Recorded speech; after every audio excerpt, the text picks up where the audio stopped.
Hello and welcome to B2B Revenue Leaders. I'm your host, Dustin. This podcast is brought to you by Testimonial Hero. Testimonial Hero creates strategic video testimonials to help you close more deals faster. Learn more at testimonialhero.com. Today, I'm joined by Harris Kenny, who is the founder at Intro CRM. We spoke about all things sales really, but starting with how SDR is the most technical role in the modern sales org. We talked about some creative outbound playbooks that you can steal, and also a bit about what the future of outbound sales looks like. Hey, Harris, welcome to the show. Hey, Dustin, thanks for having me. Yeah, no, for sure. So I'm going to kick it off with the question that we were talking about a bit before this. So you said the SDR is the most technical job in a modern sales org. Break that down for me, because then we're not hiring the right people, I think, potentially. But yeah, let me know, your thoughts behind that. So the landscape is changing for these tools that we are used to using. The biggest thing that's happening is email deliverability is getting harder. And people are talking about this on LinkedIn, but this is about a lot more than just setting up a couple of DNS records and then calling it good. Every step of the process of reaching new contacts, in my experience, is getting harder. We've been doing cold campaigns for clients for over 2 years. I've been doing fractional sales for 4.5 years. And things that we took for granted are significantly more difficult. I mean, we can go through the whole chain really quickly here, but the short answer of why I believe that the SDR or BDR job is the most technical job in the sales org is that if you're focused on results and you're focused on generating meetings, then all the work that they do needs to be delivering. It needs to be getting in front of people. And if it's not getting in front of people, it doesn't matter. And in order for it to get in front of people, these technical considerations, I think, are table stakes. So either the rep themselves have to understand it or go to school on it, or they need a rev ops, sales ops, in-house person or agency or, and tech stack in order to actually be heard. Otherwise, I don't think they're going to be set up for success. Yeah, and I mean, I've seen, especially with small companies who send from their main domain, probably don't have any consideration. Maybe it's blasting out through HubSpot or any tool. So let's not go too into the weeds, but what are some of those kind of minimal technical things that someone has to have set up to really see success here? Yeah, absolutely. Well, so the first thing is understanding there's a couple different channels that you can use for outreach, and each of them have their own rules. We can start with email because it's the most widely used, but email is an open protocol. So when you set up an email address that's associated with a website, there's rules for establishing the relationship between those things. So those are your DNS records. The three that people want to set up are DMARC, DKIM, DKIM, and SPF. But those are basically just authenticating, being like, hey, this email belongs to this domain, and whatever. They're associated with each other. That's just like a one-time thing. Once that's set up, contact data is, I think, the next thing where people make a lot of mistakes. So you need to have validated contact information. If you're sending email and it's bouncing, that's going to be a problem. Your account's going to get shut down. So you want to be using a good data provider. And in my opinion, best practice is using multiple providers. We use clay.com, where we're stitching across dozens of different APIs. So dozens of different tools, basically, to get different contact information, to validate addresses, to get phone numbers. We're trying to go to a few different places to try to get as accurate information as possible. And that in and of itself is really important, because bounce rates are going to mean that they can't meet with you. And a bounce is when you send an email that doesn't deliver. So someone changed jobs or they don't work there anymore. But it's not just about deliverability. You also have to have accurate data. So it's possible that you pull a list and, yep, Dustin at acme.com delivers. Well, it's the wrong Dustin. And so if the wrong Dustin gets that email because the actual Dustin isn't acme.com, he's actually at acme.io, then they're more likely to report your email as spam, and it's more likely to harm your reputation over time. So beyond even just validation of the address itself, does it deliver? There's other data points. And then the other two things I'll just touch on briefly are volume. How many emails are you sending? Current best practice at the time we're recording this, this is summer 2023. It's not more than 50 emails per email address per day. And that'll include any potential warming emails if you're using warming. And then content. So are you sending the same email over and over and over again? Or are you using features that are going to allow you to have dynamic emails, whether you're using GPT or you're using Spintax or just different variations of your campaigns?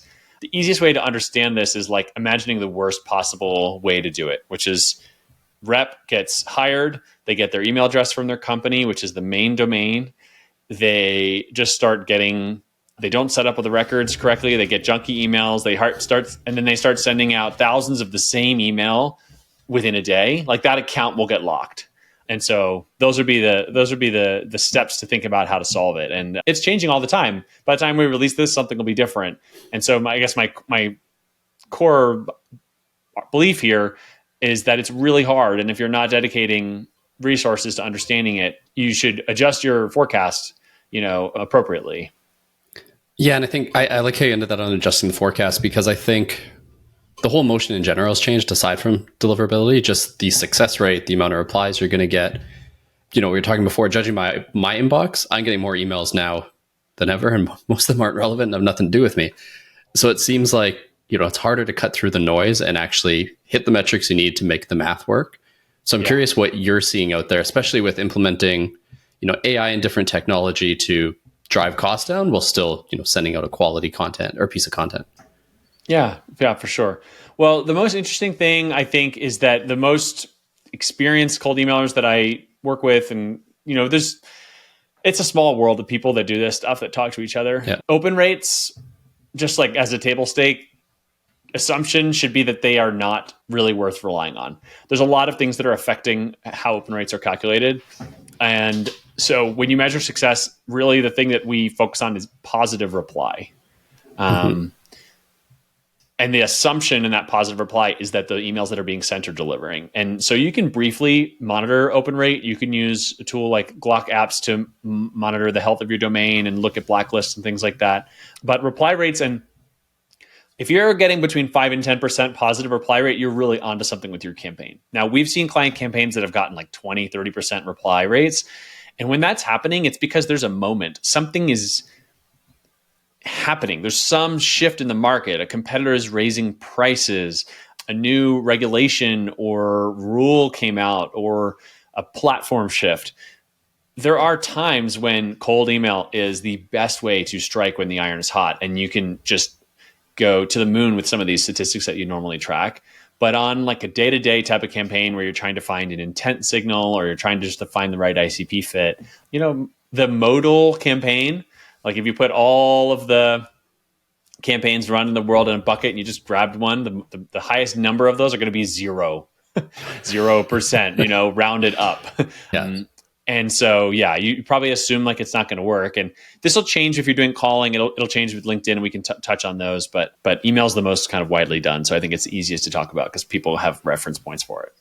Yeah, no, definitely. And I mean, we saw just our company, your customers, so about remote testimonials. During COVID, it was really easy to sell remote testimonials via outbound email because all the live shoots got shut down. And of course, that skyrocketed. Now the economy is not as good. We're having to pivot our strategy, find new ways. So I do think that's a good call out, that different times call for different things. And I do want to jump back before we miss it. You did mention, using spin tax. And I know that's something you're talking about a decent amount on LinkedIn. A lot of people might not be familiar with that. Do you want to explain what that is first? Yeah, totally. So spin tax is a portmanteau. It's a combined word of spin and syntax. And the idea is that basically, so first of all, your email tool needs to support it. So if you look at the way most email tools in the market work, is that when you are drafting your email that you're going to send, you're writing, what you see is what you get. So you're writing the email that the recipient is going to get. A subset of the market, we use smartlead.ai, a subset of the market supports a feature called spin tax, where you can put some of the words in your email in brackets and the sending tool will rotate between them. So basic example would be hi, hey, hello, which would be in brackets with pipes between them, and then world. The first email would say hi, second one would say hey, third one would say hello, world. So you have 3 emails that have some unique copy between them. And so there's a couple levels of using spin tax. We have a tool called Draft Studio that we've been building and using internally that does this for you using GPT. But the most basic version is what I just said, a single word synonym. But you also have multiple words.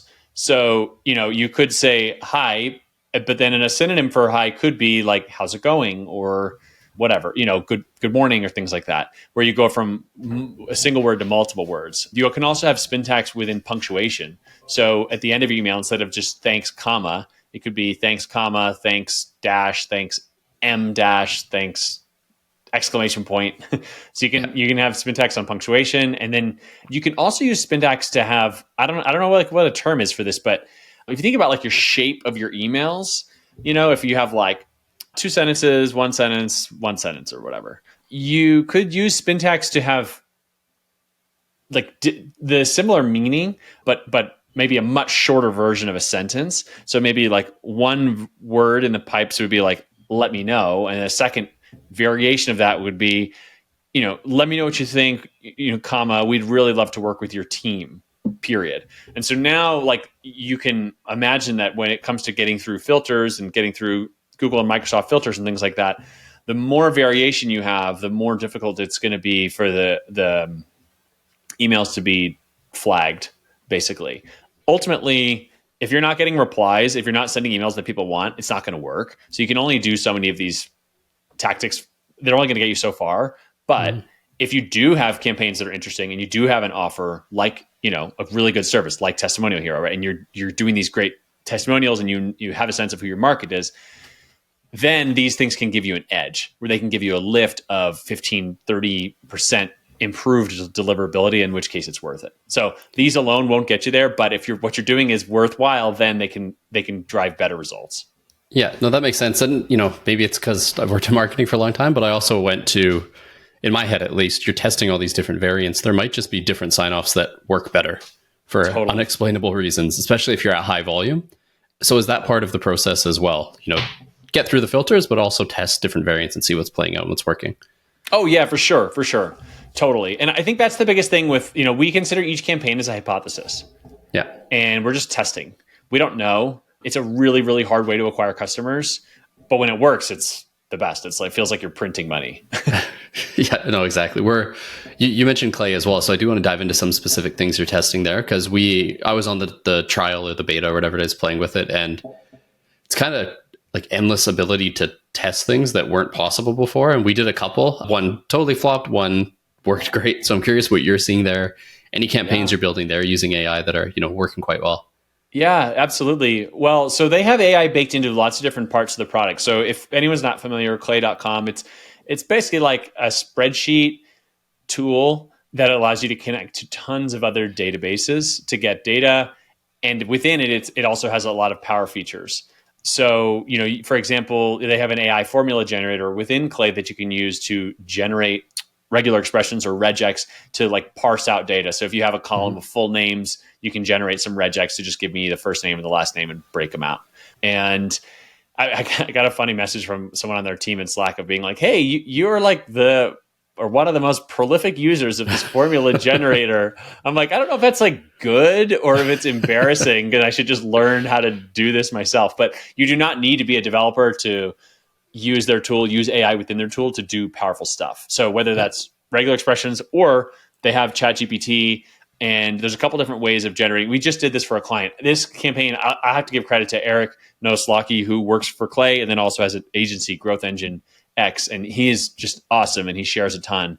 This is totally riffing on an idea that he did, where basically you use the chat prompt within ChatGPT within Clay. So rather than just doing a single prompt back, you go back and forth where you set the tone for the job, and then between a user and the assistant, you say, okay, here's an example request, here's an example reply, here's an example request, here's an example reply. So you can train it multiple rounds within a request.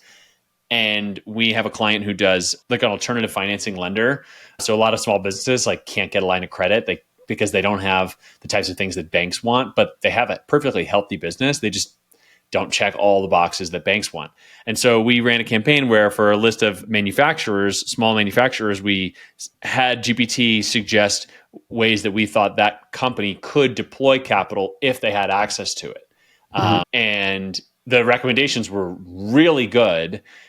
And because we fed it really good examples, I think from the get-go, and we did it at scale. So that's a list of 1,500 contacts where we're getting 1,500 unique ways that their specific company in their specific industry could potentially use capital. And, people talk about like adding value in prospecting, and a lot of these are really small, like 15-person injection molding companies, things like that. Like they don't have 5-10 person finance team. And so it's possible that they could just take that email and say, oh, this is actually a good idea. I'm going to go do it. I don't need to work with them, but I'm going to go apply this. And so we can create value for them in that way, because they may not have they're just trying to run their business, right? And they don't have time every day to sit down and think about these little micro optimizations. Or if they like the idea, they reply back and say, hey, I'd love to meet with one of your folks. Tell me how it works. So that I think is like one of the most advanced things that we've done. I'm we're going to ship that campaign shortly, and I'm really excited to get that out and see how it goes. Nice. I think we follow a lot of the same people on LinkedIn, because I saw that one as well. And we were actually just started testing that with super similar thing, but how companies can use video testimonials, because there's a million ways you get your employees to do it. It could be thought leaders, customers, and I did the same thing, the 10 back and forth prompts, essentially training it. And some of the recommendations are better than stuff I could come up with, and I work here. So kind of cool to see. Where I'm curious is where this is going to go, though, because like you said, now it's pretty advanced. I do think someone's going to build software on top of that software to automate this and make it easier. So, and it's moving quickly. Mm-hmm. So any recommendations how to stay ahead of that wave, and then also where you think things might go eventually when this becomes, maybe commoditized a bit more? Yeah, totally. Well, I think the most important thing with these new technologies is to try to find time to try them and use them. Yeah. Or at least follow people, subscribe to newsletters, follow people on LinkedIn who are posting about it. Because these things are changing quickly, but you can also get up to speed pretty quickly too.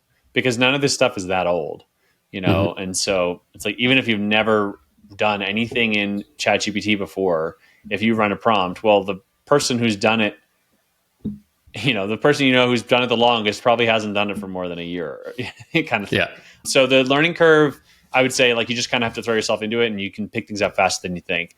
And then I would say my biggest recommendation, where it's been the biggest unlock for me, is kind of zooming out a little bit and not focusing on so much like the individual specific prompts or the individual specific like thing that I could run in Clay, a specific enrichment that I could run in Clay, but instead try to zoom out and try to understand like the overall pieces of like, okay, what Clay allows me to do is it allows me to get a list of domains, and then from domains, I can get to email addresses.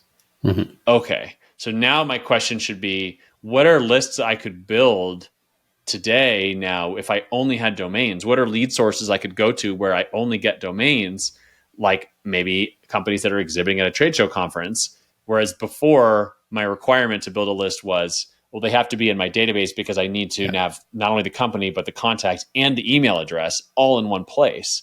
And so that would be my recommendation overall, is like zoom out and try to understand the pieces that are at play and why, okay, this is what this is enabling me to do. So let me think about how I would apply it, rather than just like you're doing, like you adapted Eric's campaign too, instead of just being like, oh, well, let me run the same exact thing that Eric did. It's okay, well, with this, I can try that. And that would be, as I've tried to think about it more that way, I feel like I've gotten more creative and I'm learning faster. But copying and pasting is a good way to start. It's just, don't like use it as a crutch, I think. Yeah. And I think just to piggyback off that, there's so many, playbooks and templates that were maybe more manual or had specific software. So like, I hate to say this because I love the product, but user gems, for example, right? Like reaching out to old customers who moved on. Love the product, can't afford it right now, was able to do it in Clay super quickly and build a campaign and see a lot of success from it, right? So look at the different templates and products that are out there, and then think big picture, like you said, and see, can you do like a grassroots cheap version, especially for smaller companies? Like neither one of us is at $1 billion company, right? We kind of got to hustle a little bit. So yeah, tons of opportunity there. Yeah, and I do think it's going to take people a while to catch up, especially larger companies, right? Like they're usually a year or two behind the curve. But yeah, exciting times out there. Also a little scary with how good AI is getting, but we'll see how it goes. Yeah, I mean, if you're a rep at a small company, this is your time. I mean, the versions of these things that we're talking about with generative AI that are going to be baked into these bigger products are going to be so like bland, I think. Yeah. And that's fine, but because they have to deploy, if you're working with a really big database provider and they're like, oh, look, this is our new generative AI search tool, they have to deploy it at scale, and they have, who knows how many millions of users or whatever. So, this is the time to look for an edge and try new things and have fun. And you kind of, if you're in sales marketing leadership, I think you really, really, really want to be thinking about how can I carve out some time and space to encourage my folks to learn in this way. Keep it related to their job. I'm not saying just like watch YouTube for 6 hours and end up on like a Mr. Beast video or something, but like give them time and space to try things, because your point earlier about testing, I think, was a really, really important one. And with your marketing background, it's like you have to try these things until you're going to kind of stumble on something that works. It's getting harder. So that's a really good way to increase your odds of success, I think. For sure. And I think that's a key point, that you're going to fail on a bunch of those tests, and then 1 out of 10 is going to hit. And like you said, it's kind of printing money at that point, but don't be afraid to have 4 or 5 just suck and get really poor reply rates. It happens. And I want something happen out of nothing. It's like, it's magic, sort of. It should. So yeah. Yeah, and the barrier to entry, I mean, you're not paying $50,000 a year for these products either. They're shockingly cheap. I would say they're undercharging a lot. Like we use Instantly as well. Great product. Yeah. Undercharging, in my opinion, even Clay kind of. So we'll see where that goes. I hope they don't increase their prices, but get in early. And then one last question is not just AI, but in general, combining the campaigns between sales and marketing, and, prospect replies, drops off, or gets almost all the way through and drops off and hands over to marketing. I'm curious how you see that going and how AI maybe bridges that gap a little bit. Yeah, totally. Well, I really firmly believe that new pipeline generation is a team sport, and it is not just on sales to do that, or just on marketing to do that. Like, I mean, I've seen interacting with both types of orgs where sales is just getting handed leads, and then they have a slow week and they're like, hey, where are my leads? Which is crazy to me, but that happens. And then the flip side, marketing is like, hey, look, we're running our ads. Pipeline's not our problem. So I really reject that framing. I think it's a team sport. I think that you have to really think about how do you orchestrate these conversations with prospects. So if you're running cold outreach, we're developing this tool called Outbound Sync that allows you to take that reply and then push it into HubSpot, where you can then have a sales rep manage that using all the sales enablement stuff that marketing did: templates, sequences, meeting links, updating the properties, automation workflows, all that kind of stuff. And once you get those things into your main system, AI can also help with enrichment and identifying potentially interesting opportunities. I think that ideally, you're setting those reps up where if you get someone to raise their hand, you can be more prepared for that conversation. You can have more background on the company, that their tech stack, do more prep and research ahead of time, so that when you go into that call, you are prepared and the rep feels prepared and they can be more confident. I love what's happening in the space with call transcripts. There's Spiky.ai is a neat tool, but there's a lot of tools that are call transcription, emotion and sentiment tracking, engagement tracking. I think that's really powerful. Querying your transcripts from the calls to see like what went right, where can we improve. I think that AI is going to make all of these workflows just like a little bit better. I don't think it's going to replace fully anything, but I think it'll make all these parts of the job a little bit easier. And I mean, to be honest with you, I think that in 5 years, there will be probably fewer people working in sales overall. Yep. And I think and probably marketing too, but that's less my world, so I don't know. But the people who are there will be more productive and probably be compensated more and have a more technical skill set. Like overall, I think that's where things are going. And I think that's probably a good thing, and spending less time like combing through spreadsheets and manually doing a bunch of annoying things and sending emails that don't deliver, stuff like that. Yeah, that's how I see it's going as well. Even from the marketing front, like our team is very small. It's me, one content producer, 2 AEs is our sales and marketing team. Yeah. But we do a lot of stuff, and a lot of it is because of this technology lets us do it. Yeah. Whereas, years ago I would need 4 SDRs just hammering away and, specific content writer. So yeah, it's going to be interesting to see how it goes. And people are probably thinking like, oh shit, there goes my job. Like freaking out about that. But I also think there's going to be new opportunities with different companies spinning up, people going the solo route, or it's interesting. Don't know how it's going to shake out, but we'll see. Yeah. I mean, I hope that some of the folks take these skills and bring them into other industries. I mean, there's people that have, real jobs, people that actually build things, make things, in like manufacturing and construction. And I would love to see, we've got clients that are in that home services space, like a landscape architecture company. And Yeah. They are going to be like unlocking huge productivity improvements when we're helping them set up HubSpot, and their reps are like, oh my gosh, are you telling me I don't need to ever do this again? You're like, no, it will be done for you. So that's what I hope happens, is that you see this proliferation from some of these early adopting companies taking this stuff into the rest of the economy, and that it'll kind of lift up other industries where there's a lot of room for improvement, and it's hard. Doing this stuff is really hard. And it's like, does whatever X tech company need like their 500th SDR? Maybe not. But if this local construction company brings in their first person in this role, could they transform that company? So I hope that that's what starts to happen a little bit, but maybe that's naive. No, I think that's an interesting lens. Like, I've had some work done, and I filled out, let's say, 20 forms for contractors, maybe 2 replied. And one of them was like a week and a half later. And like, shout out to one of our recent customers, actually. They're called Rilla Voice, and they're basically Gong for field sales. So they record on the phone doing contract, and it's the same thing, like taking that SaaS tech idea. And I think they're going to blow up because that's a genius idea, personally. But they're taking that into a new market, right? Totally. And that stuff is so frustrating, especially if you're like, if it's like a plumbing thing or an electrical thing, and, you really need help. Yeah.